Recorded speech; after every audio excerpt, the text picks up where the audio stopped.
Bonsoir à tous, c'est une nouvelle semaine qui commence sur Live TV, la télé sans filtre, avec le talk des vacances et toute l'équipe qui est installée. Daouda, Koulibaly, Sa Majesté, sans couronne et sans royaume. Toujours, mais comment ça va? Le royaume arrive. Et toi, comment tu vas? Je vais super bien, mais tu n'as pas répondu, tu vas bien? Comment? Tu vas bien? Non, je vais toujours très bien. Super. Mais cette fois-ci, je suis venu à pied. À pied? D'accord, très Voilà. bien. On va se demander, on va savoir hein, après l'émission pourquoi tu es venu à pied. Ok. Isabelle Vauvor. Yes. Ah, la petite robe rouge de ce soir. Va falloir vous concentrer à regarder le journal télévisé. Manuela Pokosi Koulibaly.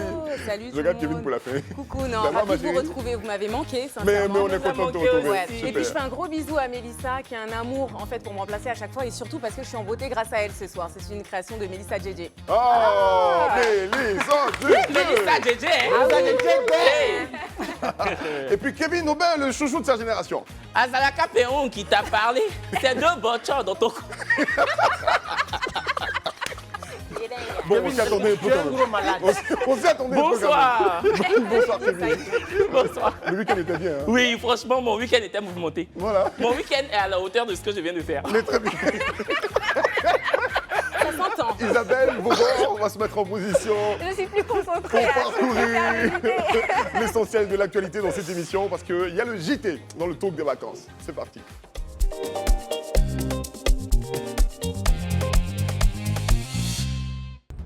Bonsoir à tous, c'est toujours un plaisir d'être en votre compagnie. Je vous emmène faire le tour de l'actualité. L'ex-première dame Simone Gbagbo a créé ce samedi 20 août son parti politique. On revient sur la deuxième phase de l'opération Zéro enfant en situation de rue et la répression continue dans le cadre de la lutte contre la vie chère. Débutant les informations à Kotobi, dans le département de Hara, où le pire a été évité de justesse. Un quart de la compagnie CTE, en provenance de Daoukro pour Abidjan, a fait une sortie de route à Abongwa. Le bilan, selon les sources sécuritaires, fait état de 13 blessés, dont 6 cas graves. Les détails dans ce reportage de Tchelina Lebonsoro. Un car encastré dans le mur d'une maison heureusement inhabitée, l'aspect du véhicule témoigne de la violence du choc. Des secours qui s'activent pour la prise en charge des blessés. C'est le spectacle de l'accident qui s'est produit à Abongwa Kotobi le vendredi 19 août en fin de soirée. Le car était en provenance de Daoukro et se rendait à Abidjan. Franck Erokia raconte le déroulé des événements. Bon, j'étais dans la cuisine, je préparais et j'ai entendu le bruit de la car. Donc c'est ça, moi et puis les enfants, on était à la maison, mon mari n'était pas là. Donc il a dit à les enfants, on n'est qu'à courir. En courant, on a attendu le car rentrer à la maison et puis c'est tombé. Bon, il y a une fille qui est dedans, c'est elle qui est sortie première fois. Et deuxième fois, le souffert est sorti. Comment ici, maçon, il est fini, donc il est parti en ville. Donc il vu que la voiture venait en tard. Donc il m'a positionné à un petit carrefour. Donc ça fait tonneau. C'est moi, ici, avec moi, les 3 jeunes, on est rentrés, on a fait sortir les gens. Quand on venait, il y a un jeune, le chauffeur a appris, il a été arrêté. Le côté, il fait à une fille, là, il te fait prier. On a fait prier. Pendant que des agents de la protection civile évacuent les blessés, des passagers encore sur le choc témoignent. Nous étions dans le véhicule, ils ont manipulé mon téléphone et puis soudain le car a commencé à se bousculer. D'ici on se rend compte, c'est ici qu'on s'est retrouvés. J'étais assis à l'arrière. On était au nombre d'au moins une quinzaine de personnes dans le car. Vous avez vu la victime sur le lieu. Moi, actuellement, c'est l'épaule qui me fait très mal actuellement. Bon, il conduisait normalement comme nous on se doit, mais bon, avec la pluie, bon, peut-être c'est ça qui a fait. Avant de se retrouver dans ce mur, le car dans sa folle course avait balayé ce hangar qui servait de point de vente aux vendeuses de bananes et d'igname qui fort heureusement n'étaient pas présentes à cette heure. Un accident dont le bilan est de 13 blessés, dont 6 cas graves. L'ex-première dame Simone Gbagbo a créé ce samedi 20 août son parti politique 3 ans avant la présidentielle de 2025. Étant la seule candidate, Simone Gbagbo a été élue sans surprise présidente du mouvement des générations capables avec 100% des voix par plusieurs centaines de délégués de tout le pays lors d'une assemblée générale constitutive du parti. Jusqu'à sa transformation en parti politique, le mouvement des générations capables était une coalition de mouvements soutenant Simone Gbagbo. L'ambition de son parti est de transformer qualitativement les mentalités pour construire une Côte d'Ivoire nouvelle et moderne. Créé en septembre dernier, le mouvement politique de l'ex-première dame a dans sa ligne de mire la prochaine présidentielle. Aujourd'hui, âgée de 73 ans, celle qui fut surnommée la Dame de Fer a formé une redoutable tandem avec Laurent Gbagbo lorsque celui-ci était président de 2000 à 2011. La ministre de la Femme, de la Famille et de l'Enfant, Nassénéba Touré, était sur le terrain samedi 20 août pour la deuxième phase de l'opération Zéro enfant en situation de rue. L'opération a permis de retirer une trentaine d'enfants avec leur mère qui mendiaient aux abords des feux tricolores du sous-quartier de zone 4C. La ministre a rassuré les mères et les enfants que toutes les dispositions sont mises en œuvre pour leur prise en charge par un personnel qualifié du centre éducatif composé d'une équipe de 2 éducateurs spécialisés, 2 psychologues et de 4 médecins. Les grandes villes du pays sont les plus concernées par cette opération qui se fera de façon continuelle jusqu'à ce que tous les enfants soient réinsérés.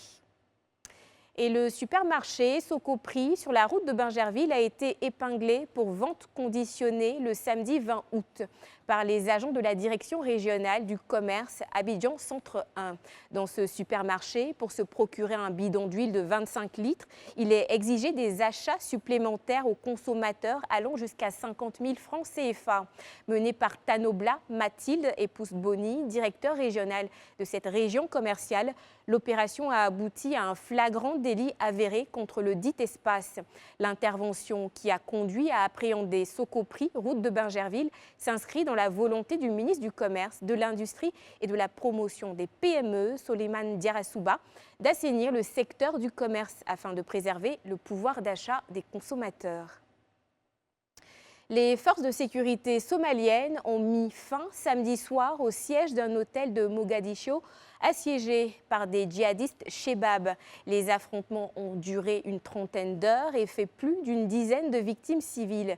Les Chebab, qui sont depuis 15 ans engagés dans une insurrection contre le gouvernement fédéral somalien, ont revendiqué la responsabilité de cette opération.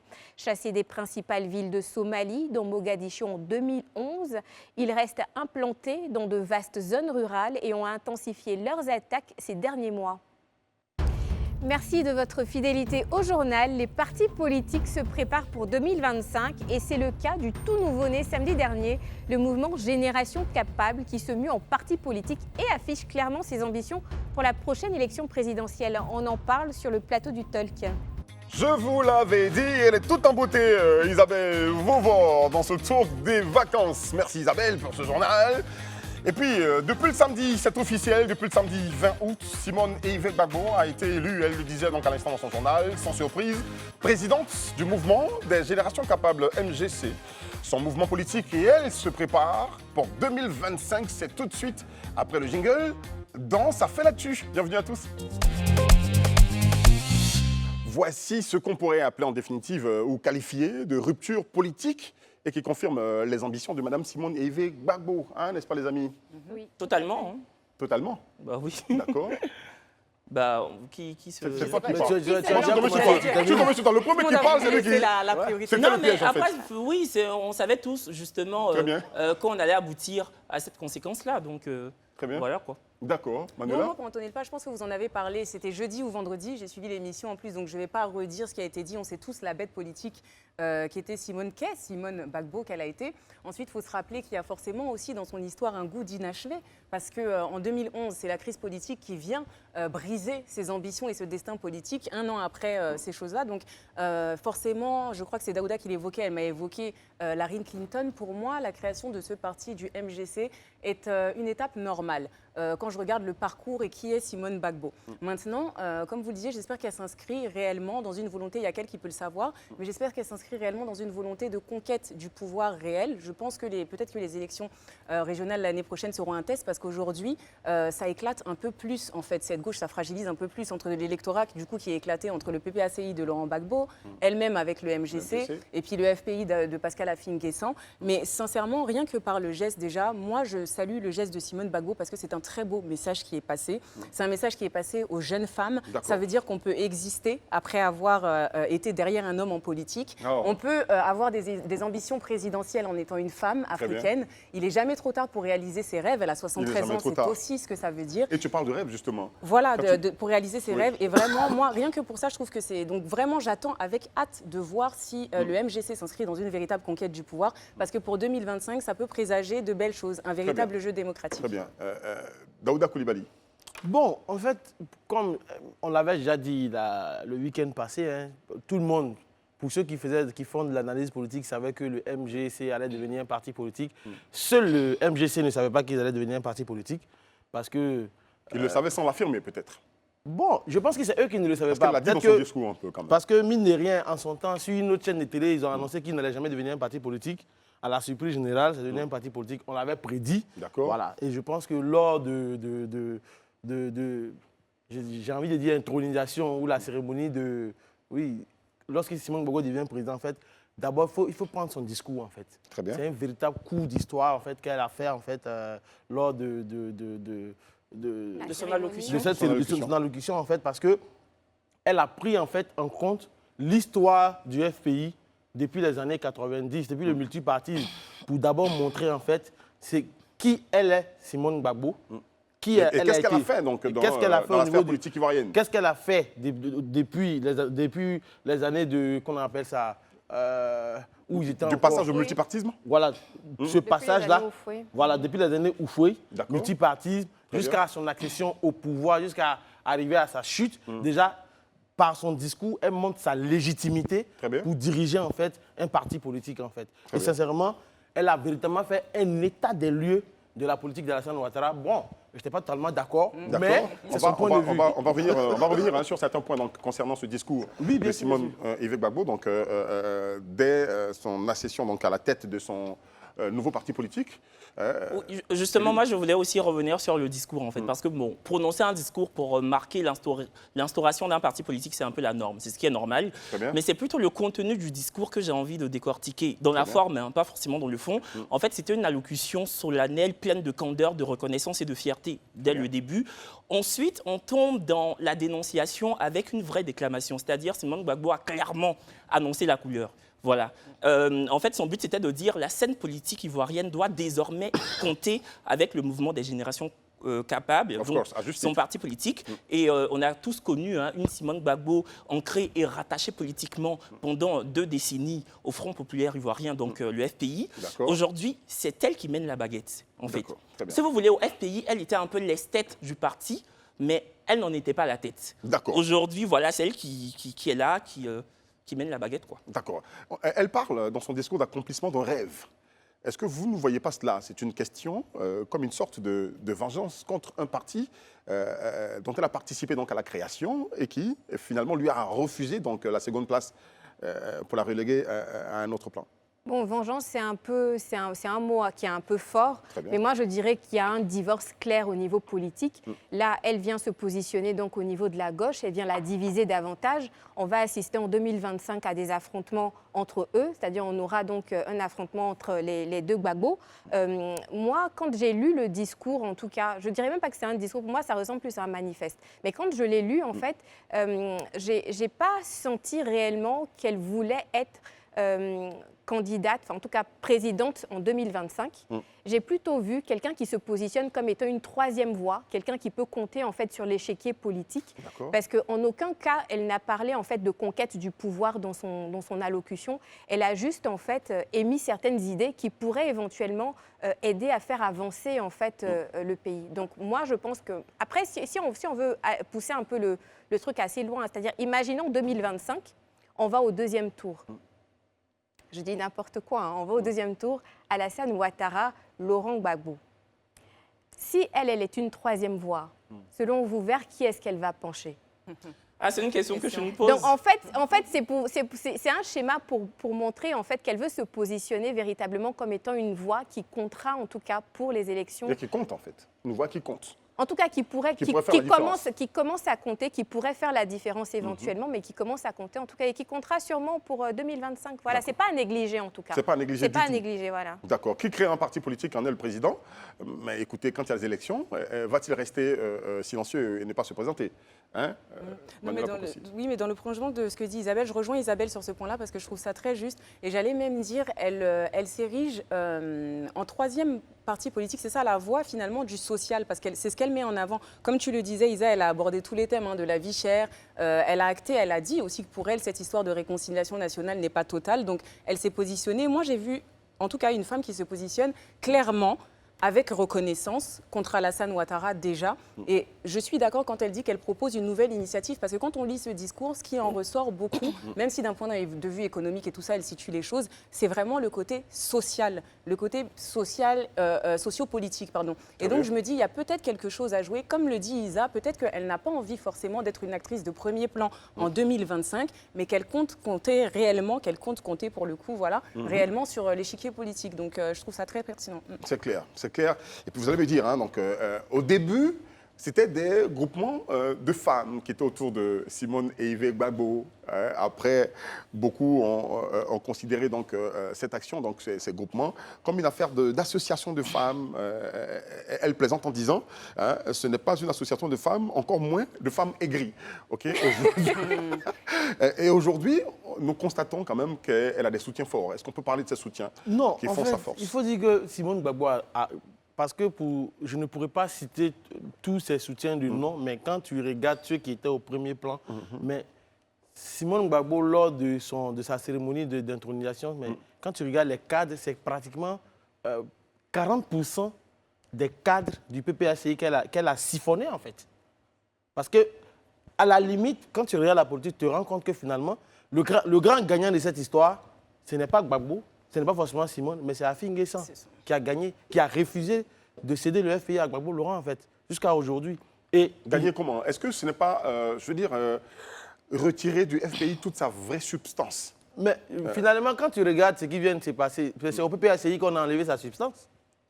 C'est au PPACI qu'on a enlevé sa substance quand on prend pratiquement 40% de tes cadres qui sont allés chez Simone Gbagbo. Non, est-ce qu'ils sont allés énormément? Je veux dire, le divorce privé et, je veux dire, politique, c'est entre Simone et Yves Gbagbo et son époux. Eric, on est en politique. Je te pose une question juste. Est-ce que c'est une séparation avec tous ses amis de Eric, combat? On est en politique.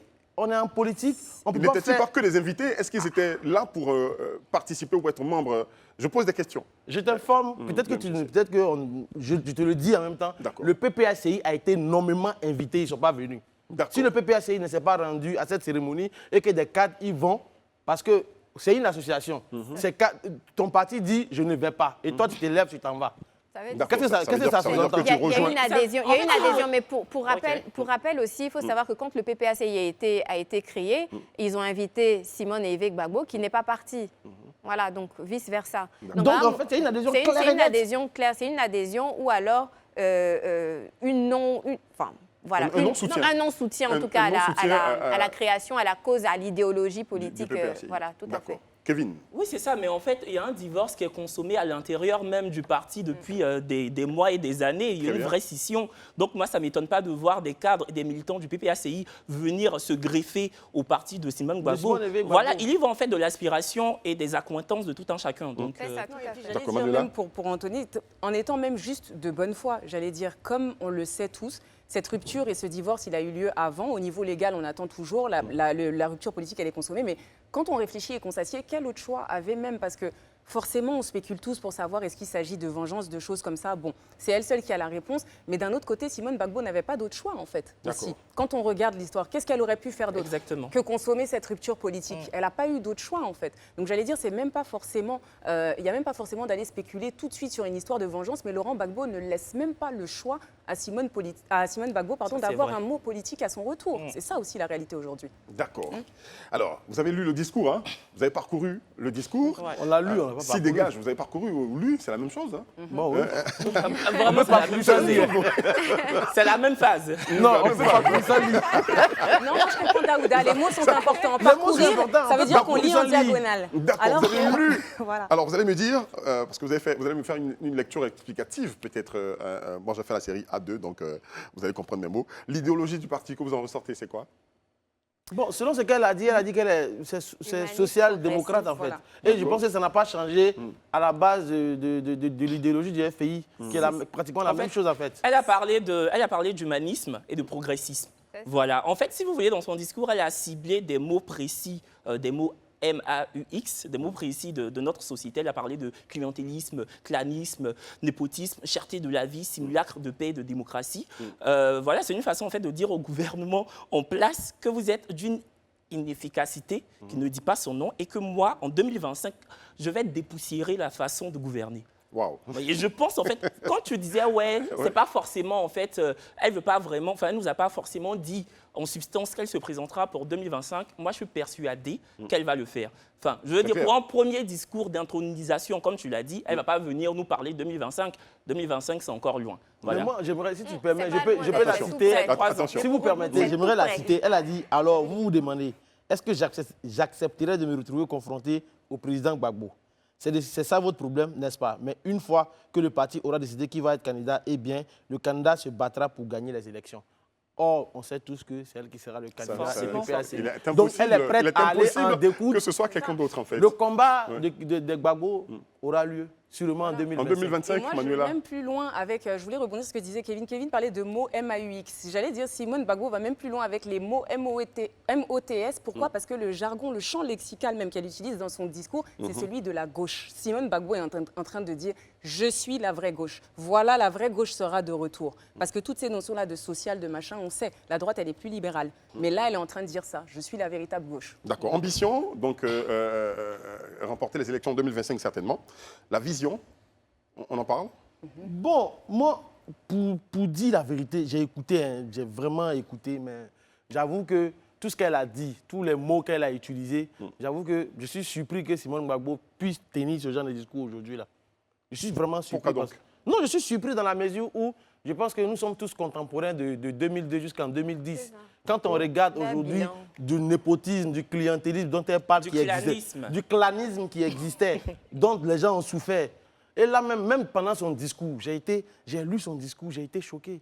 Il faut que tu dises exactement à aucun moment dans son discours, je n'ai vu un mot de compassion à l'endroit des 3000 morts qu'a connu la Côte d'Ivoire. À aucun moment dans son discours. Et pourtant, elle a fait l'historique depuis les temps. Est-ce que tu n'es pas un peu dur avec elle, qui a subi aussi? Tu es très dur. Un peu dur avec elle, qui a payé pour ça, qui a fait la prison. On a vu comment est-ce qu'elle a été traitée. Donc, parce qu'on a fait la prison, on ne doit pas avoir de mots de compassion. Elle, au moins, elle a fait la prison. Il y en a qui sont morts. Non, mais en fait, dans son discours... À sa sortie de prison, est-ce qu'elle ne s'est pas exprimée? Je pense qu'on est tous témoins. Oui, mais je veux dire... Non, mais en fait, je veux dire, dans son discours, elle a aussi eu un mot de compassion envers certaines personnes qui ont aussi subi les affres de la guerre qu'on a connue. Mais pourquoi ne pas l'étendre en fait à toutes les victimes qui ont été...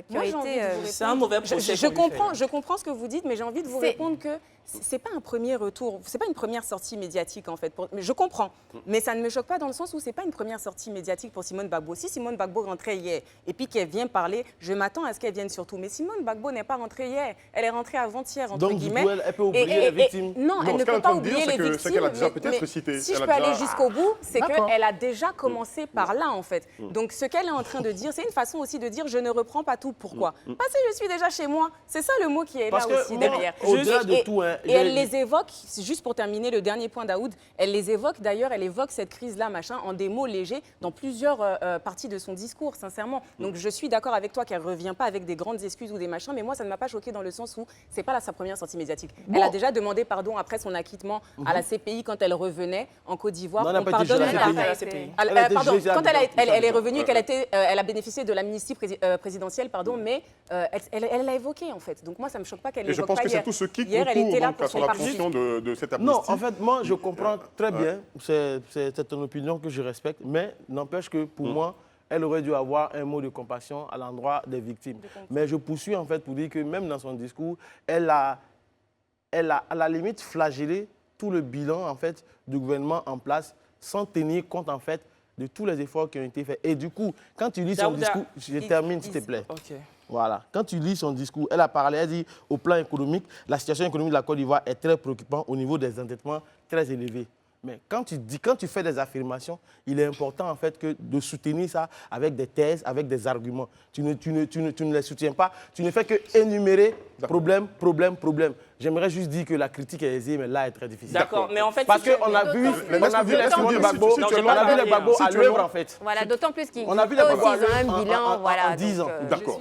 Kevin. Non, mais en fait, Daouda, elle s'érige en opposition. Oui. L'opposition ne fait jamais l'apologie ou n'encense jamais le parti en place. Et excuse-moi, mais il faudrait lui concéder son droit de faire un bilan. Si elle trouve en fait que justement la situation financière de la Côte d'Ivoire est désastreuse, c'est son droit le plus absolu. Donc tu peux pas. Tu peux pas. C'est juste un point que je vais te donner. Oui, mais tu peux pas lui faire le procès. Elle est dans l'opposition, c'est normal. Non, mais en fait, elle peut être dans l'opposition. Mais moi, il y a une partie en fait de son discours qui moi m'a un peu désamorcée. C'est quand elle parle, par exemple, des 49 soldats qui sont aujourd'hui au Mali. Bon, elle fait l'état des lieux sans forcément soutenir en fait les efforts du gouvernement pour pouvoir les faire sortir. Je dis ça pourquoi je dis ça pourquoi. Aujourd'hui, on a un gouvernement, on a l'impression qu'il est tout seul en fait à se battre pour faire sortir en fait nos 49 soldats qui sont là-bas. Mais il faut savoir aussi, ce n'est pas les 49 soldats d'Alassane Ouattara, ce sont des citoyens ivoiriens en fait. Donc en fait, au-delà de ça, je vais terminer par ça, au-delà de ça, je veux dire, la société civile fait ce qu'elle peut, le gouvernement fait ce qu'il peut. Mais il faut aussi que l'opposition soutienne les efforts du gouvernement en ce sens pour qu'il puisse rentrer. Donc moi, c'est dans ce cas d'espèce-là en fait que je ne suis pas d'accord avec une réaction, juste une phrase. Simone Gbagbo n'est pas la porte-parole du gouvernement, sinon ça se saurait. Et de deux, en fait, c'est un parti... Quel est le rapport ? Elle ne va pas venir dire « Ah, félicitations, le gouvernement est en train d'œuvrer pour faire revenir nos soldats. » De un, de deux, on n'a pas dit féliciter. C'est un parti qui vient de s'installer. Donc nous aussi, on peut dire, si on peut le laisser dire. Je vous ai écouté, moi. Vous avez écouté, moi, je vous ai écouté.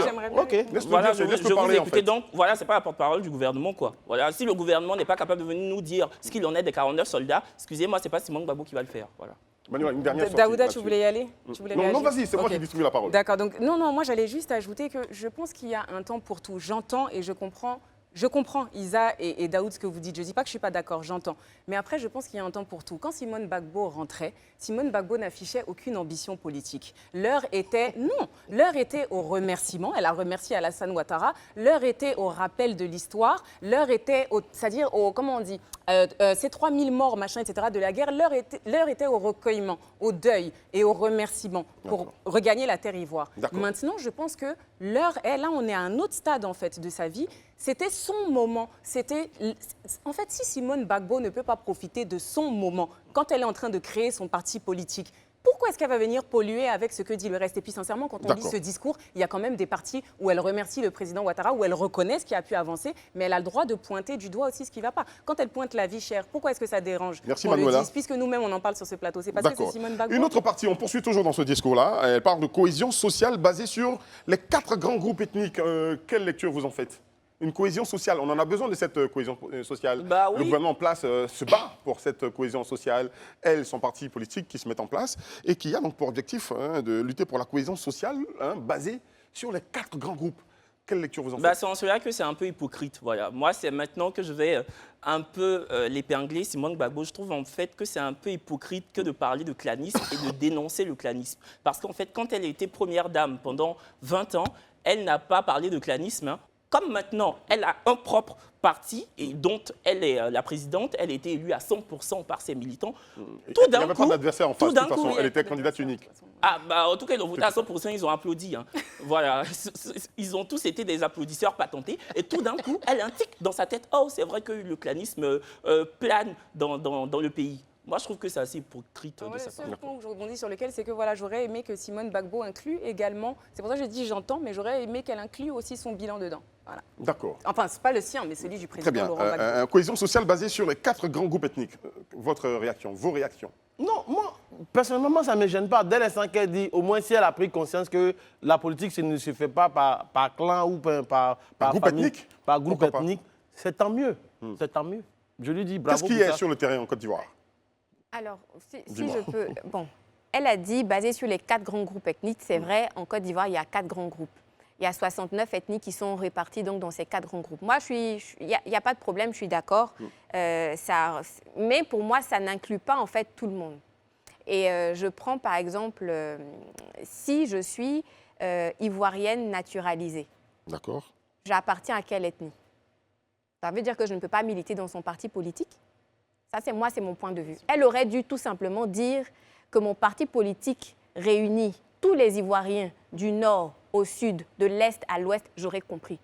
Mais qualifier le truc avec des groupes ethniques, pour moi, c'est trop clanique, en fait. C'est mon point de vue. Avant que vous ne réagissez, c'est mon point de vue. Je pense que sûrement, en disant les 4 grands groupes, peut-être que de façon sémiologique, on peut dire que c'est mal dit, mais je pense que l'idée, c'est ça, en fait. C'est du nord au sud, jusqu'à l'est, en passant par le centre. C'est tout le monde, en fait. Mais il y a des Ivoiriens qui sont pas originaires de la Côte d'Ivoire. À un moment donné, il y a un clan qui semble contre. Après, il devient pour, c'est bien. J'aime bien ça. Attention, hein. Les mots ont un sens. Ne se jetez pas parce qu'on entend tout. C'est ce que vous dites. Je voudrais que chacun parle à son tour. Quand on prend son discours et qu'on le décortique, on voit que les mots étaient bien choisis. Kevin, tu l'as soulevé. D'accord. Ils ont été bien choisis. Il faut faire attention parce qu'il ne faudrait pas qu'on se retrouve aussi à ce qu'on a eu à vivre il y a quelques années. Ouais. D'accord. Voilà. Moi, en fait, ce qui me choque, je le dis encore, ce qui me choque, c'est qu'aujourd'hui, elle se rappelle subitement de tout le tas de la société qu'on vit aujourd'hui. Et pourtant... Merci. Et pourtant, merci les amis. Je rappelle la devise de ce parti. Audace, solidarité, souveraineté. C'est beau. Et souveraineté? Liberté, non, plutôt audace, liberté, attention. Solidarité et liberté. Ah, c'est liberté. C'est liberté et liberté. Ah oui, bon. Bon, moi honnêtement, de la devise, je veux dire, le pan que j'aime le plus, c'est l'audace. Parce que c'est une femme, donc elle ose, voilà, elle est audacieuse, elle y va au culot. C'est à saluer, voilà. Et même, il faudrait plus de femmes, en tout cas, plus de femmes capables. Une solidarité pour toute la Côte d'Ivoire ou Oui, bon, en même temps, je veux dire, le gouvernement actuel parle beaucoup de solidarité. D'accord. Voilà, on parle du programme social du gouvernement, le programme de société d'Alassane. En fait, solidarité. Voilà, le programme social, le programme social du RHDP, c'est basé donc sur la Côte d'Ivoire solidaire, solidarité. Donc, elle ne va pas réinventer l'eau chaude, ça existe déjà. D'accord. Pourquoi liberté rapidement? Pourquoi liberté alors? Écoute, liberté peut-être parce qu'elle se dit qu'on n'est pas vraiment dans un pays totalement démocratique et que justement on est un peu sous le joug des décisions gouvernementales et peut-être aussi parce qu'elle a connu la prison, donc voilà. La liberté pour tous? C'est clair. Oui, mais on a fait le tour, Je vais juste rebondir dessus. Vraiment, on est tellement en démocratie que c'est pour ça même qu'elle a pu créer son parti politique. Ça, c'est à saluer. Parce qu'elle a pu créer son parti. Merci les amis. C'est intéressant tout ce que vous dites. Je reprends le plateau, s'il vous plaît. Daouda, je reprends le plateau. Manuela, Daouda, Isabelle, Vauvor, Kevin Aubin, je reprends le plateau. C'est bien, c'est bien. On va féliciter Mme Simone Eyvé Gbagbo pour l'arrivée de son parti politique. C'est la bonne ambiance donc, dans la sphère politique ivoirienne. Il faut que cette bonne ambiance soit accompagnée donc, de liberté, comme elle le dit, d'équité donc, et d'égalité. Il faut que tout soit parfait donc, pour un monde meilleur en Côte d'Ivoire. On va à la pub, on se retrouve juste derrière. On revient de la pub avec le grand Smile. Smile, smile, tout le monde. On est content d'être avec vous sur Live TV, la télé sans filtre pour le tour des vacances. 19h45 minutes du lundi au vendredi, vous êtes au courant. Et puis surtout, Canal 6 TNT 206, les bouquets de Canal+. Merci d'être avec nous. Et puis c'est l'image du jour qui s'affiche maintenant. C'est la photo de nos 3 gagnantes de l'édition 2022 du concours Reine Esther ou Miss Vierge, organisé ce dimanche 21 août 2022 par le diocèse de Yopougon. J'ai bien dit Miss Vierge. Quelle est votre lecture de la situation qui prévaut? Daouda, tu veux commencer? Non. Bon, moi, franchement, Miss Vierge, je trouve ce concours scandaleux. Je suis désolée, pour moi, c'est scandaleux. En fait, je ne savais pas que l'activité sexuelle d'une personne était considérée comme un critère de sélection à un concours, qui plus est un concours de beauté, parce que, bon, ils disent en substance que c'est pour justement mettre en lumière les jeunes filles prudes, mais moi, je pense en fait que c'est juste un concours de beauté, quoi, voilà. Et c'est dire astuce.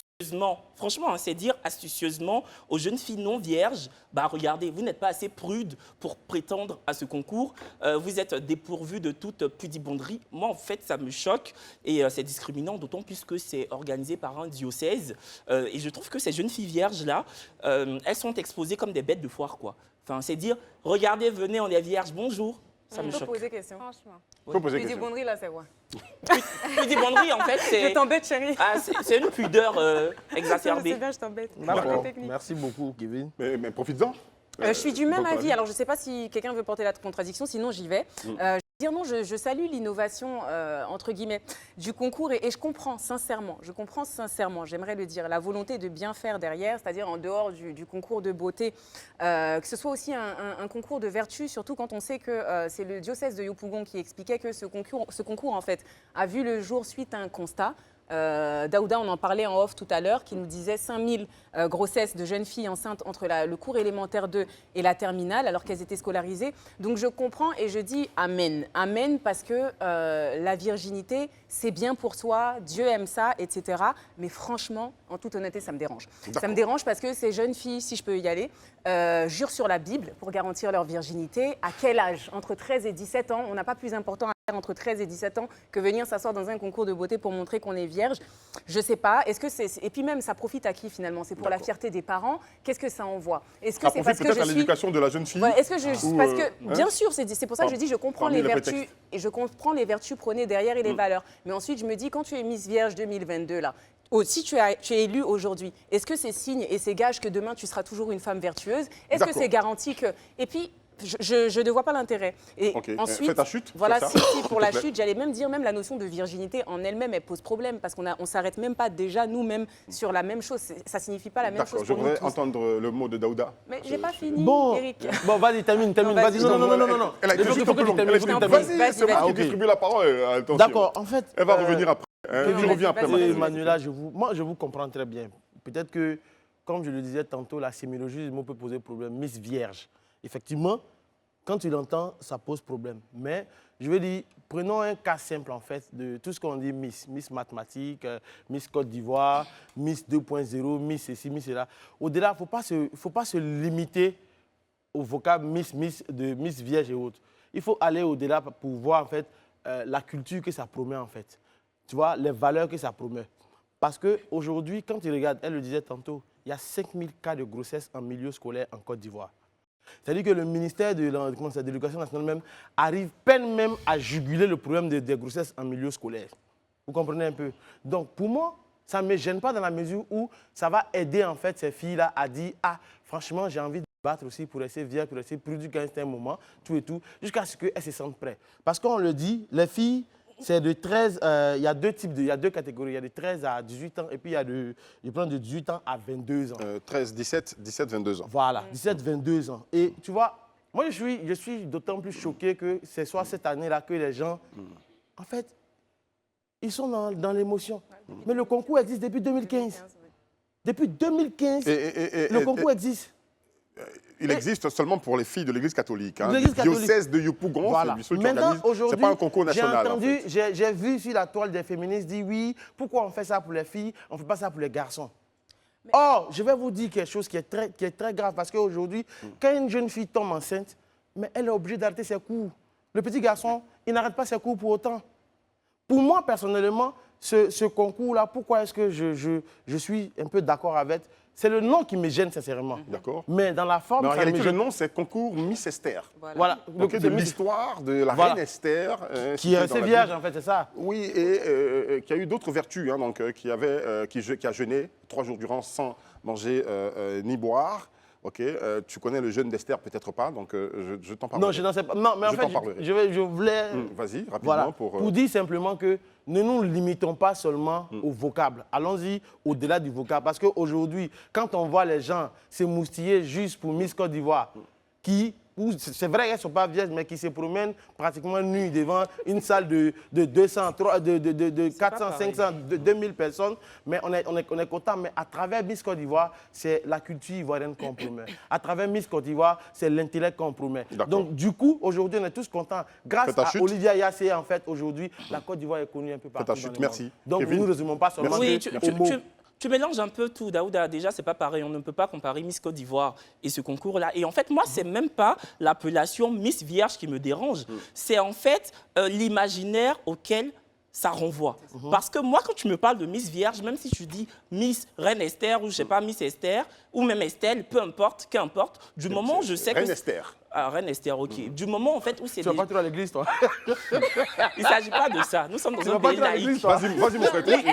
Non, juste, tu vas parler après. Je termine. Elles ne sont pas jugées juste pour leur beauté ou leur intellect. Elles sont jugées surtout parce qu'elles sont vierges, puisqu'en fait, elles jurent sur une Bible devant un diocèse qu'elles sont vierges. Et la virginité, attendez, elle fait partie des critères, sinon il y a d'autres critères quand même. Hein, donc, oui, mais c'est le critère principal. C'est une vertu d'être vierge aussi. Je n'ai pas dit que être vierge, c'est mauvais. Non, mais parce que, en fait, les je termine juste. Je n'ai pas encore entendu la deuxième femme sur ce plateau, donc après Kevin... Moi, ce qui me dérange, c'est que ça ramène tout le temps à une connotation sexuelle. Et ces jeunes filles-là, pour moi, c'est vrai qu'elles sont vêtues comme des femmes à camp, elles sont couvertes. Elles ne sont pas nues. Elles ne sont pas nues comme des miss, voilà.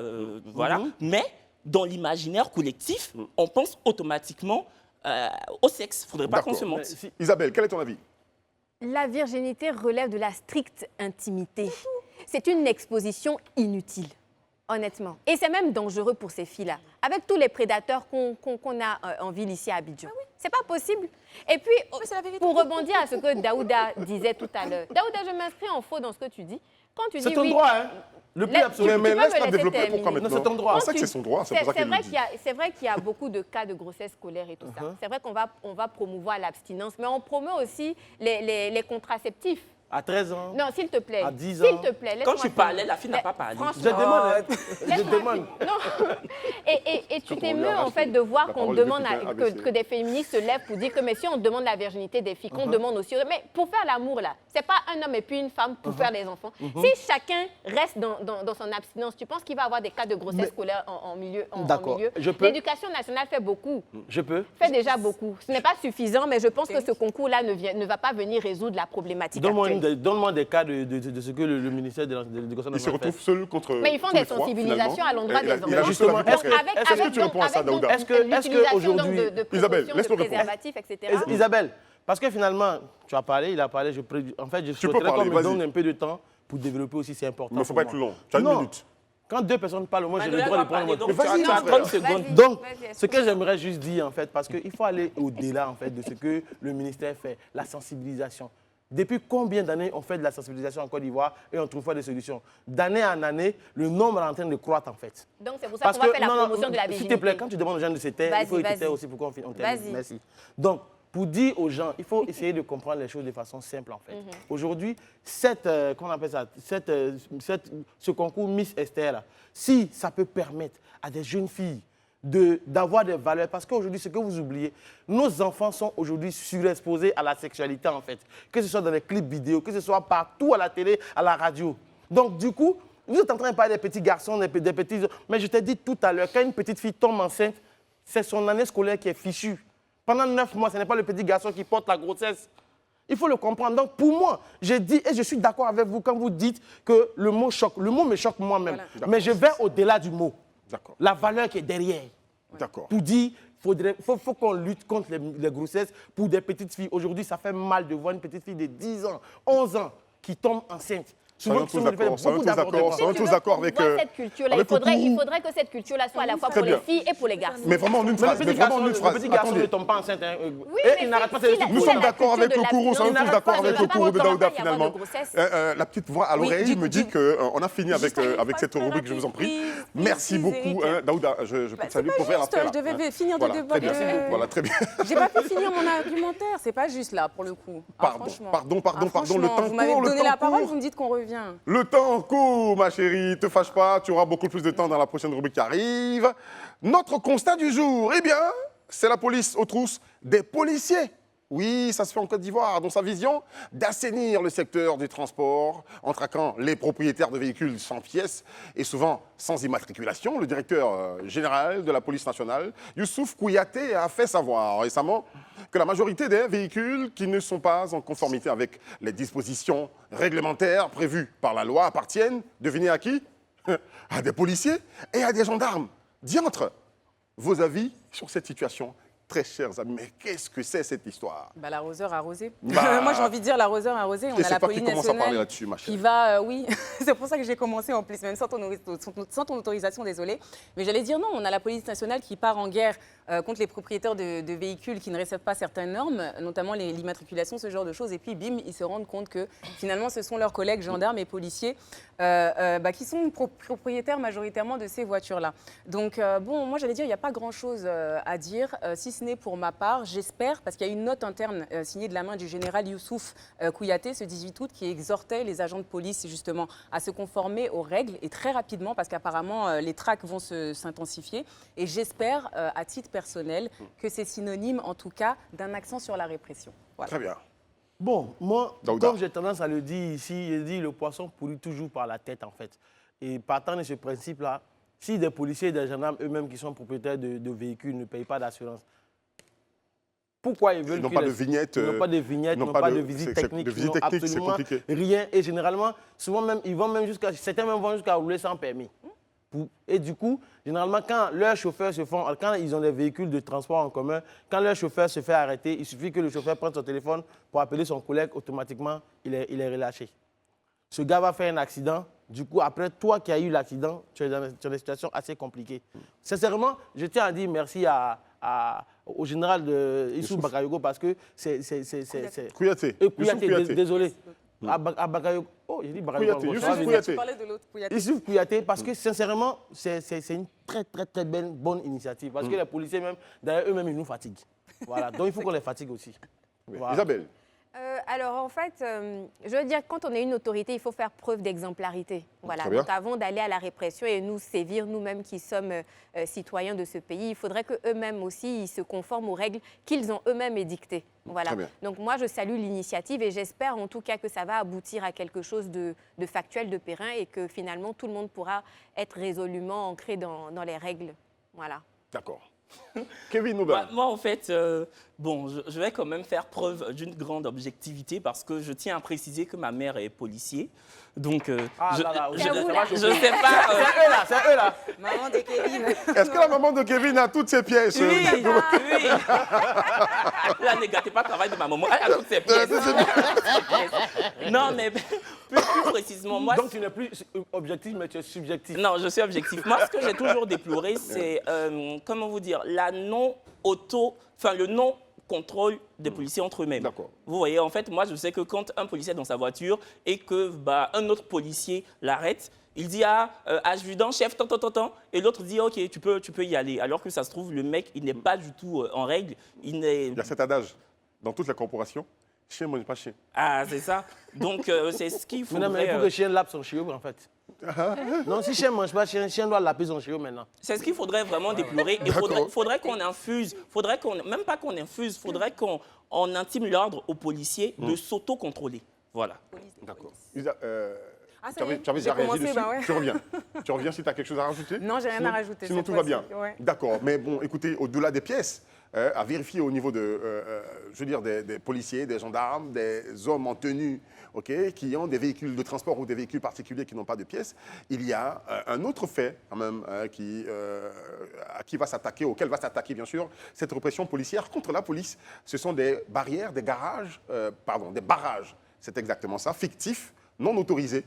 On se rappelle, il n'y a pas longtemps, donc dans sa vision d'assainir encore le milieu, il y a donc le procureur, c'est exactement ça, si je me retrouve, Ange Kessi, voilà, le contre-amiral Ange Kessier, je me retrouve, qui a interpellé le week-end écoulé 2 gendarmes sur la route et demandé donc de les conduire au parquet. Pourquoi? Ils n'avaient pas l'autorisation d'être présents là. Les barrages fictifs, les points de contrôle fictifs. Vous avez eu déjà affaire à ces... Oui, moi j'ai eu, je ne sais pas si vous vous rappelez, la semaine, il y a 1 semaine ou 2 semaines, j'avais parlé de mon accident ici. Mais je n'ai pas donné la cause. De l'accident que tu as eu, que j'ai eu. L'accident était causé par les policiers en fait. Parce qu'ils ont mis un barrage fictif sur la voie de Sainte-Monique au niveau du Maou. Et je passais. Ils ont mis leur véhicule sur l'autre voie. Et eux-mêmes, c'était l'autre voie. Et souvent, ils prennent leur corps comme un bouclier. Je me fais arrêter. Donc je m'arrête pendant qu'ils me contrôlent. Il y a un conducteur en état d'ébriété qui vient me rentrer dedans. J'étais dans la voiture en sang et j'entends, on lève le dispo. Mais j'ai eu le réflexe de dire, frère, pardon, comme je suis blessé, appelle un parent parce que je voulais avoir son numéro. Mais lors du constat, on voulait me mettre la faute. J'ai dit au policier, à la préfecture, j'ai dit, si c'est moi qui suis en faute, il dit, ton collègue là, voici son numéro. Je vais te donner son nom. Ils ont changé le truc de l'assurance. Pour dire qu'en fait, c'est tellement grave ce genre de dispositif-là. Le gars, il vient te contrôler, il te contrôle mal parce qu'on te laisse garer pratiquement souvent en plein milieu de chaussée pour te contrôler. Il prend son corps comme bouclier main pour te garer et il ne bouge pas. On ne sait pas ce qui va se passer. Il ne se présente pas. Dès qu'il vient, les pièces du véhicule. D'accord. Je pense qu'en fait, il doit avoir... Il y a une procédure que tu connais certainement. Non, il y a une procédure parce que le bon sens voudrait que quand tu viens pour contrôler une voiture, première chose, tu te présentes. Avec des pièces. Tu te présentes, pas forcément, parce que généralement, ils ont le macaron de la Côte d'Ivoire qui est là, et ils ont leur nom. Mais quand ils sont dans un faux dispositif, je regarde la caméra, je dis ça à tous les autres automobilistes. Si un policier vous contrôle, cherchez à ce qu'il vous donne son nom, son grade. Si possible, son arrondissement où il est. Parce qu'en fait, ils ne le font pas exprès, parce qu'en cas de bévue, ils disparaissent. Parce que tu n'as ni son nom, et souvent, il y en a même qui enlèvent leurs épaulettes, pour ne pas que tu saches si c'est 1V, 2V ou 3V. Donc, tout ça, il faut chercher à savoir, en fait. Quelqu'un te contrôle. Et souvent, tu t'en trouves des cas graves où il y a un seul gars ou bien deux gars qui sont dans le noir. La nuit noire, ils sont dans le noir. Et puis, il a sa torche lui seul. Et puis, il va t'arrêter comme ça. Donc, moi, il ne m'arrête pas. Hein. Non, mais ça. Ouais, vas-y, ma chérie. Excuse-moi. Non, mais pour enchérir sur ce que disait Daouda, ça m'est arrivé tellement de fois que. Non, c'est la réalité. Et je ne suis pas fière de dire ça. C'est la police, c'est les gendarmes. Mais bon, on est la télé sans fil, il faut dire la vérité. C'est arrivé plusieurs fois et c'est hyper dangereux. Moi, je sais même que une fois sur la route, on a eu des coupeurs de route ensuite qui sont venus réellement. Quoi. Donc, bon, je tiens quand même à saluer de ce côté-là la dernière, une des dernières. Ils venaient Oui, ils étaient en habit de policier. Nous, on a cru que c'était un contrôle. Donc, ils sont là, comme Daouda le dit, avec les torches, machin. Toi, tu es là, tu roules en pleine nuit. Tu ne vois pas forcément, c'est ça. Et ensuite, alors, j'ai eu la chance, moi-même, ce jour-là, d'être, pas seule. J'étais pas seule. J'étais avec ma famille, j'étais avec du monde, etc. Et on était plus nombreux. Mais c'est hyper dangereux. Et si j'avais été seule, je ne suis pas sûre que ça se serait bien terminé. Et puis, non, j'allais dire, je vais saluer pour terminer en une phrase. Et je te fais la passe. Sur la dernière initiative du ministère du Transport à ce niveau-là, je sais que pour les coupeurs de route, on a le ministre du Transport, Amadou Koné, qui a pris des directives en fait pour que, au niveau il a impliqué le ministère de l'économie numérique dedans, pour que toutes nos routes en fait soient développées au niveau des vidéosurveillances et de tout ce genre de choses, pour avoir un œil plus présent en fait sur nos routes dans le Grand Abidjan et en dehors. Donc je pense que aussi la nuit, ça va permettre aussi à beaucoup de voir ce qui se passe réellement sur ces routes-là. Eric, si tu permets, c'est juste une seconde, une phrase, pardon. Au passage, j'aimerais juste dire, vraiment, c'est pas tous les policiers. Voilà, il y a de très bons policiers. Mais c'est clair que... Comme la maman de Attendez, mais c'est clair que...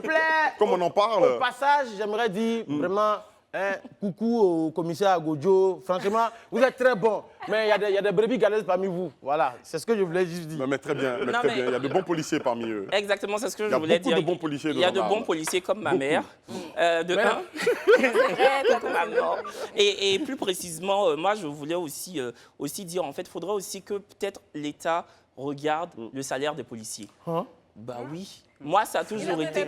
En même temps. Non, mais je pense que ça pourrait être un vrai fer de lance pour justement juguler... Un débat prochain. Attends. Mais tu sais, la nouvelle que je t'annonce, peut-être que tu as oublié, lors du discours du président de la République... Je sais qu'il y a eu des revalorisations salariales pour les fonctionnaires. Ils en veulent encore? On en a parlé ici, je le sais. Vous savez, les policiers font beaucoup d'enfants. Hein. Non, disons les choses. Disons les choses. Kevin, tu prêches pour... Comment on dit déjà? Tu prêches pour... C'est pas l'expression? Il prêche pour sa chapelle? Pour sa chapelle, voilà, c'est ça. En termes de salaire en Côte d'Ivoire ici, ça c'est juste une information. En termes de salaire en Côte d'Ivoire, il y a 2 corps de métiers qui sont les mieux payés que tout le monde. Si on regarde diplôme, mieux logés. Mieux logés, policiers, enseignants. Mais il n'y a pas l'homme. Mais vous savez que les policiers montent au front. Attends, c'est l'un des métiers les plus difficiles quand même. C'est ça aussi. J'allais dire la prise de risque. Exactement. Chérie, je ne veux pas te couper, mais tu aimes me couper. Bon,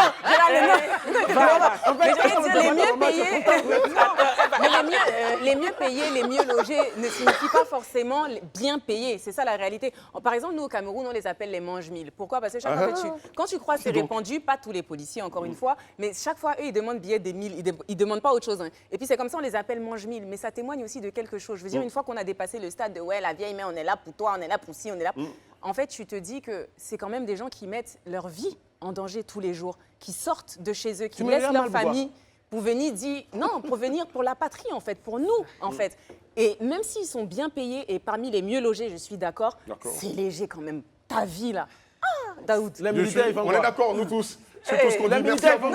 Merci à vous, les amis. Et moi, je voudrais saluer la maman de Kevin. Monsieur. Non, je suis pas avocate. Non, c'est bon. Tout citoyen qui sort de chez lui à la maison, il met sa vie à vraiment, il met sa vie. D'accord, très bien. S'il vous plaît, je récupère la parole, s'il vous plaît, sur le plateau. Je voudrais saluer cette action donc, du procureur militaire Ange Kessi, qui a fait quoi? Il est monté à bord d'un véhicule de transport Baka, pour surprendre un policier ou deux policiers déjà, ou deux gendarmes qu'il soupçonnait déjà. Il a décidé de faire ça et de temps en temps, il va se déguiser en citoyen lambda. Il va mettre la main sur les véreux. Faites attention. Moi, ce matin, j'ai été arrêté donc, venant ici à la télé par un policier, par deux policiers. Après avoir contrôlé toutes mes pièces, tout est au contrôle, tout est parfait, donc au complet. Et fini, mais il me dit, aïe, il fait matin, toi tu vas au travail, tu as déjà pris le petit déjeuner. Et moi, je ne déjeune pas. Bon, quand j'apprends sur ce plateau que les gars, vous êtes les mieux payés, franchement, il faut arrêter de faire ça. Il faut arrêter ça. On voit la pub, on se retrouve juste derrière. Merci à vous tous de regarder la télé sans filtre, c'est Live TV, 19h45 minutes, le talk des vacances, que vous ne lâchez pas du tout. Vous êtes nombreux à nous regarder sur les réseaux sociaux, vous faites bien aussi. On a des noms à citer à la fin de cette émission. Merci de commenter et de partager le direct sur vos réseaux sociaux. Vous faites bien, vous faites bien, vous faites bien. On vous aime comme ça. Coup de cœur, coup de gueule. Coup de cœur ici avec Kevin. C'est ça. Et coup de gueule avec Daouda. C'est Kevin qui démarre. Non, c'est coup de cœur, s'il te plaît. Coup de cœur avec toi On n'est pas habitué, c'est pour ça. Tu fais tout le temps coup de cœur, coup de cœur. Non, mais vous exagérez finalement. Vas-y, mon frère, vas-y. D'accord. Donc, mon coup de cœur, il est tout simple. Le dimanche dernier, je suis allé dans une grande surface pour faire des achats en gros et demi-gros. Parce que ça devient moins cher. Mais j'ai été attiré par un attroupement en fait, des agents du ministère du Commerce au niveau de l'administration de la grande surface. Information prise en fait. Information prise. Merci. C'était au brouillon en fait. Pas Comment? C'était au brouillon que tu as dit. Oui, j'ai dit ça au brouillon, mais je suis venu au propre maintenant. Information prise, il se trouve que le monsieur en fait a fait ce qu'on appelle de la vente subordonnée. Il y avait de l'huile de 25 litres qui était dans l'enseigne et du coup, la dame était venue pour acheter un bidon d'huile de 25 litres à 20 500. Et on lui dit, pour avoir le bidon de 25 litres à 20 500, il fallait qu'elle fasse un achat de 50 000 francs avant d'avoir le bidon. Oh. Ce qui est dans la loi... 50 000 incluant le prix du bidon? Incluant le prix du bidon. Ce qui dans la loi n'est pas normal, qu'on appelle une vente subordonnée. La femme, automatiquement, elle n'a rien dit. Elle a juste appelé le 1343. Elle était au courant de l'affaire, en fait, du numéro court. Voilà, le 1343 qui est un numéro pour dénoncer tous les actes des commerçants véreux. Le ministère du Commerce est venu, ils ont mené leur enquête, ils ont confirmé qu'effectivement, que c'était cela. Donc, ils sont venus, ils ont donné la convocation aux commerçants de la grande surface et il va être coupé d'une amende de 50 millions pour avoir fait cela. Parce que, en fait, ce qui se passe, c'est que il y a près de 12 produits de consommation, de grande consommation qui ont été subventionnés par l'État. Et il se trouve qu'il y a des commerçants véreux qui se cachent derrière cette subvention-là pour faire, en fait, du chiffre en faisant d'autres ventes sur le prix qui a été subventionné. Donc, le ministère du Commerce a fait cela. Et c'est le lieu pour moi de faire un coup de cœur à cette dame-là. Parce que, sincèrement, généralement, nous sommes nombreux les Ivoiriens qui, généralement, quand il y a une situation, on ne veut jamais faire appel à l'État au numéro vert.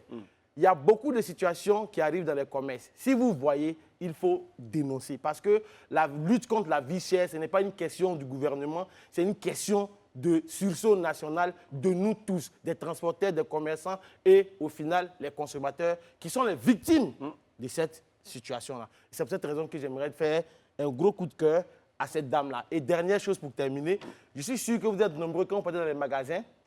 Le produit, vous le voyez, le prix est affiché peut-être 1000 francs. Arrivé à la caisse, on te dit que c'est 1500 francs. Quand vous arrivez à la caisse et qu'on vous dit qu'on s'est trompé, c'est 1500 francs, ne bougez pas, appelez la direction ou appelez le 1343. Vous allez payer ça au prix affiché. C'est la loi qui le dit. C'était mon coup de cœur de ce soir. Hey, Daoud!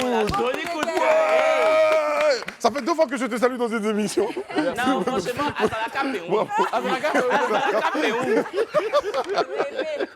Super. Et c'est au tour de Kevin. Oui, moi j'ai un coup de cœur. J'ai un coup de cœur pour l'impact d'Internet. J'ai un coup de cœur pour le tout Internet. En fait, un homme qui s'en prend violemment à une femme au volant de son véhicule. La scène se déroule dans la ville de Douala au Cameroun. On peut y voir un homme menacer une femme pour une raison assez banale. Il s'agit d'une collision entre leurs deux véhicules. Sa voiture et celle de la dame se sont touchées. Bon, voilà. Et le bourg tombe en transe, dans une colère totalement noire. Sa colère semble lui murmurer à l'oreille qu'il est King Kong et qu'il bénéficie d'une impunité qu'on pourrait tous lui envier. Il lui assène des coups, ensuite il lui assène encore des coups tout en sachant qu'il est filmé. Ouais. La vidéo se retrouve sur Internet, c'est la consternation forcément. L'opinion publique est sidérée, le tribunal médiatique le condamne et soutient indéfectiblement la victime, donc la femme. Le bourreau se nomme Armand Ingui. Face à la déferlante d'insultes à son encontre, il décide de s'excuser. Des excuses assez risibles qu'on peut voir à l'écran. Ayez pitié de mes enfants et ma famille. Je suis hyper tendu. Ou j'espère que cet incident ne ternira pas mon image parmi mes amis et ma famille. En fait, il pense plus à sa gueule qu'autre chose. Son acte de contrition est en vrai que de l'égocentrisme, à mon sens. Et c'est dans ces moments-là que je remercie tous les inventeurs d'Internet.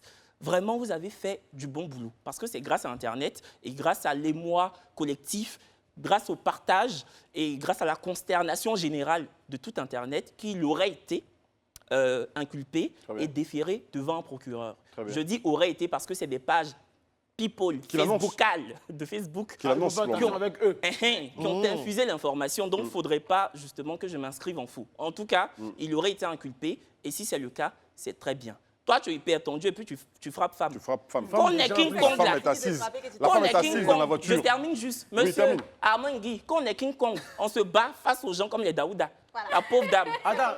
J'ai fini de faire quoi? La plus balle. Petit, je t'ai fait quoi? Daouda Daouda a pris une balle, mais bon, c'est de juste guerre. C'est de bonne guerre. Merci les gars.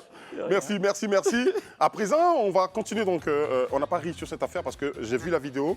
Je me suis trouvé un peu, mais très bizarre en regardant cet homme en train d'asséner des coups à une dame qui est assise dans la voiture. La dame n'a même pas arrêté, elle est assise. Il discute avec elle. Elle demande à appeler, le constat, okay, pour l'accident. Mais bon, lui, il continue de la taper et tout ça. On ne doit pas laisser passer cette histoire-là. Je voudrais que ce soit vrai. Qu'il a été condamné, qu'il soit en cours de condamnation en réalité. Ok? Voilà, on va détendre l'atmosphère et puis rire avec Monsieur de Perpignan qui arrive avec la rubrique. On ne peut pas laisser passer. Arrêtez. Alors, je me mets ici. Voilà, c'est mon ami Kevin. Voilà. Non, maintenant c'est exprès. Parce que chaque soir tu dis Kevin, après tu dis non, Kevin. En fait, les deux ils te vont bien. Il s'appelle comment? Fulbert, non? Fulbert. C'est pas Fulbert, c'est Fulbert. À la guerre comme à la guerre. Kevin, laisse-le. Je suis là pour te soutenir. Qu'est-ce qu'on ne peut pas laisser passer? Alors, on ne peut pas laisser passer beaucoup de choses. Mais d'abord, Daouda, et toi, je te le dis, tu connais la ville la plus francophone du monde? Ben non, tu ne connais pas parce que ce n'est même pas la France. La France vient en deuxième position, c'est Kinshasa qui est la première ville francophone dans le monde. Et la Côte d'Ivoire, Abidjan, vient en troisième position. Donc vous pouvez vous tromper en français sur le plateau. Ça, quelle est la première ville finalement? Kinshasa. Kinshasa. Tu as vu que là encore, tu es toujours troisième. Bref, je ne peux pas laisser passer ça parce que même les Français ne sont même pas la première ville. C'est dû à la population. C'est dû à la population. Alors, mouvement Génération Capable. Alors, j'ai l'impression que Mme Hébé Simone a créé une association. Enfin, pour moi, ce n'est pas une association, c'est un parti, mais mouvement Génération Capable. On a l'impression que vous êtes ici, vous n'êtes pas capable. Avant elle, il n'y avait pas de capacité. Là, maintenant, elle vient nous démontrer qu'elle vient avec la capacité. Alors, pourquoi j'en parle? Parce que les gens vous plaignez, non, oui, elle pense qu'à elle n'a pas parlé des 49 soldats. Mais il faut le dire, en vérité, chaque gouvernement a son problème. Voilà. Au temps de Bendié a eu son problème avec les soldats qui sont partis au Tchad. Ni le FPI, ni le RDN n'est venu le soutenir. N'est-ce pas? Il y a eu un coup d'État. Gbagbo est venu, il y a eu rébellion. Ni le RDN, ni le PDCI est venu aussi pour dire non, on te soutient. Donc chacun a son problème. Donc laissez le président gérer le problème de ces 49 soldats. Il est en train de gérer, il va gérer. Ne mettez pas opposition dedans. Opposition n'a rien à voir. Actuellement, il se cherche. Voilà. Alors, sur ce, vraiment, je voudrais te féliciter par rapport aux policiers. Ta maman est policière. On dit policière, non? On n'a qu'à d'ici. Policier. Voilà, donc il y a dans ma sifflet, non, c'est que sa scolarité, hein, c'est la zone de laquelle il dit non, il ne faut pas dire des trucs comme ça. Ce monsieur allait dans une bonne école, malgré que sa maman était policière, et ça pour dire que c'était difficile. C'est vrai, vous dites que non, oui, toi tu dis que oui, ils ont du salaire. Combien ils ont? Moi je ne pense pas que. Et puis, ce n'est pas le problème des salaires, c'est le problème de hiérarchie. Le chef dit, le lieutenant dit, sergent de Togo, va me prendre 100 000 francs sur le terrain. Il s'en va, il est obligé parce que c'est grade. Donc, arrivé un moment, il faut faire attention. C'est vrai qu'ils prennent de l'argent, mais demandez qui les envoie. C'est là qu'il y a le problème. Et donc, regardez, beaucoup de ces policiers qu'on a épinglés, on n'a jamais, c'est pas arrivé quelque part parce que le patron est là-haut, il dit non, chef, laisse ça. Arrête, c'est mes éléments.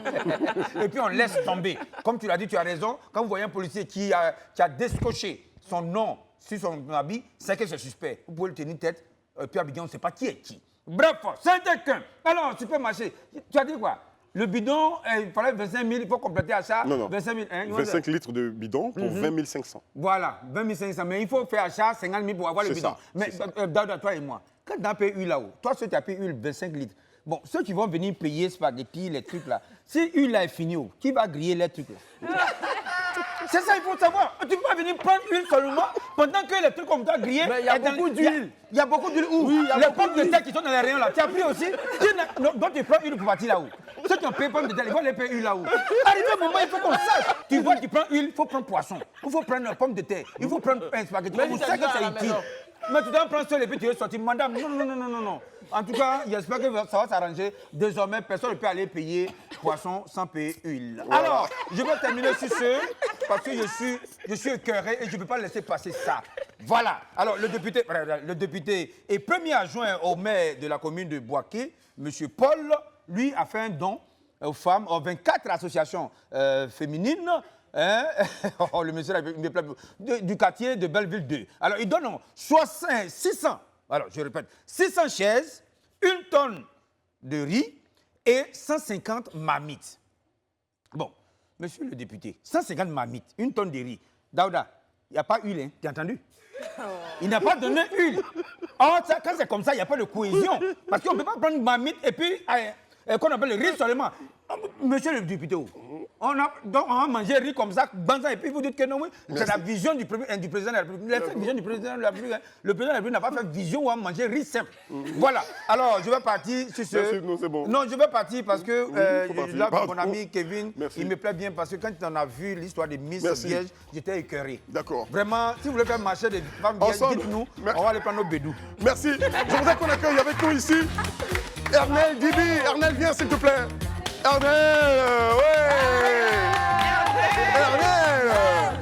Fais-moi câlin, laisse Daouda d'abord, fais-moi câlin. Voilà, elle a fini son stage ici à Live TV, la télé sans fil. Ernel, voilà. Voilà, c'est son dernier jour de stage, elle retourne à Paris, où elle suit ses études dans la production. Voilà. Je voudrais saluer Molière Aliko, Domian Koné, Kadi Jimjol, Victor Bassomo, Lou Jennifer, Dapa Simplice, Alexis Conan, Ousmane Siré, Tchensia Privé. Merci à vous tous de nous regarder sur Live TV, la télé sans filtre. Elle était de bonne ambiance cette émission aujourd'hui. Je voudrais vous applaudir sur ce plateau. Ouais! Soyez là demain. Parce qu'ici, tout